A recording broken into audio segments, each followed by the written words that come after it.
Hi everybody, today I'm going to teach you how to tie a variety of surgical knots, and I'd like you to learn and do them exactly the way that I'm going to demonstrate them to you.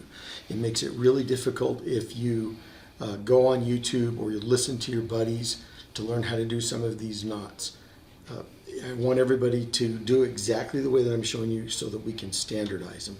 So the first part of the video, I'd like to just show you how to tie a one-handed tie. I am right-handed. If you are left-handed, you may be able to reverse what I'm doing, but quite honestly, it'll be to your advantage, especially in the operating room, if as a lefty, and there are left-handed needle drivers, as a lefty, you learn how to do it with your right hand, and that'll make sense. So, ring finger, of course, is on my left hand. And I want to show you how to do a one-handed tie. The reason it is called a one-handed tie is because you'll notice with one of my hands, I don't do anything. The other hand does all of the work. So I want to start out with this brown thread and green thread. It does matter whether you start with them crossed like this, with the brown over the green, or the green over the brown. It does matter, and I'll show you that after I've shown you how to tie the different one-handed ties or two-handed ties. So let's start with the green over the brown. The way that we make this is I like to teach this first by creating a gun, and then the other half of the stitch is what I call where we break the stitch. So there's going to be a gun and then a break. Then we do it again, gun and break. So in doing this, I want you to pay attention not only to what I'm doing with my right hand, but watch my left hand because it doesn't do anything. So the first half of the stitch starts out with the gun. So my left hand does not do anything in a one-handed tie. So holding the green suture exactly like what I have here, holding the suture between your thumb and your middle finger, just like this. So you're making a gun, but you're holding the stitch like this. So the gun comes around the suture, crosses over, and now everything that I do from here on out is done with my index finger, and I come under the brown stitch, use my fingernail to pull the green thread through, grab it again very quickly, and pull it down. Now to do the other half of the stitch, which makes it a square knot. Now a square knot doesn't necessarily refer to the shape of the knot. Square knot refers to the fact that the knot will not come undone. If we just continue to tie with the gun, and if I continue to tie like this in the operating room, if I continue to do nothing except do the gun, this can come undone. If this is a nylon suture, which is basically fishing wire, it will come undone. So let's go back and show you this first hitch again, have you practice it 10 times until it's muscle memory. And then once you have that, I'll show you the second half of the one-handed tie. So again, start with the green over brown, gun, cross over, index finger comes under the brown, and my fingernail grabs the green, pulling it through, and then I quickly re-grab and pull it down.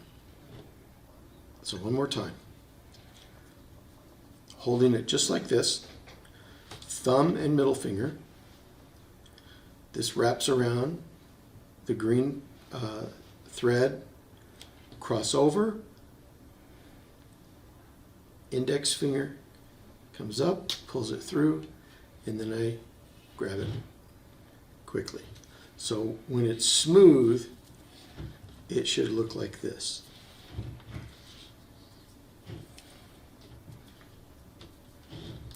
So just continue to do that until that part is muscle memory.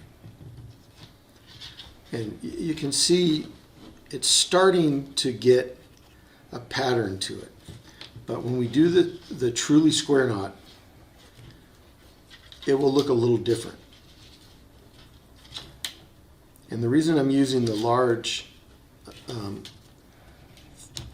rope-like suture to teach you is so that you can see what I'm doing better and easier. Okay. So one more time, green. And most students make the mistake of not giving themselves enough length between where they're pinching the suture and where the tip of the gun is at. Too many students do this, and then they can't get their little finger under there. Give yourself some slack. Make sure that there's some slack between where you're grabbing the stitch and where the tip of the gun is at. So again, cross over, fingernail, pull it up, over. And when we do this, we are set now to do the second half of the one-handed tie. And the second half of the one-handed tie is what I call the break. It's where you're going to hold the stitch like this, exactly like this. Don't hold it like this. Hold it like this. You're going to break the thread. Brown one is going to cross over, and then you're going to use your middle finger to do all the work. The middle finger goes over the brown one, grabs the green one, and as I pull it through, I pinch it between my third and fourth fingers, pulling it through to make the knot. As I pull through, I rotate my hand and quickly grab the stitch. And in doing this, it makes it so that I'm set up now to do the gun again. So gun, and now I'm set up to hold it the way I showed you to do the break. Cross over, middle finger, pull it through, grab it, and now I'm set up for the gun. Break, cross over, pull the thread through. So that is a one-handed tie. It takes the gun motion with the breaking of the suture. That is considered one knot. How many knots do we use? Well, it depends on the suture material. If in the operating room you're sewing skin, we usually use nylon. Nylon requires 9 knots, and you can remember that. You can remember 9 and nylon. Both start with the letter N. So 9 knots for nylon. If it's an absorbable suture, and the most common absorbable suture that we use is called Vicryl. These are Ethicon names for the suture. Ethicon is a Johnson & Johnson company. They're the ones that make the suture. Vicryl takes about 6 knots, so it won't come undone.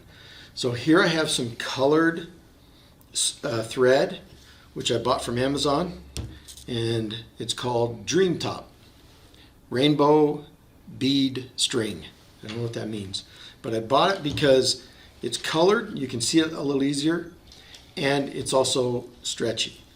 And I picked that, and it seems to work really well to learn with because your fingers are not malleable yet. So we're going to make the string the malleable and movable part.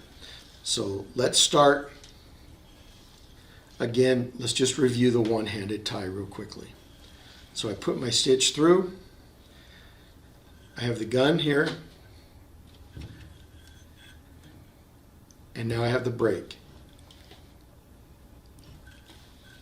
Sets me up again for the gun. Cross over, fingernail, now the break. So it should look like this. When you finally have it down, and you notice in my left hand is not doing anything at all. My left hand is only holding the thread. My right hand is doing all of the work. Okay?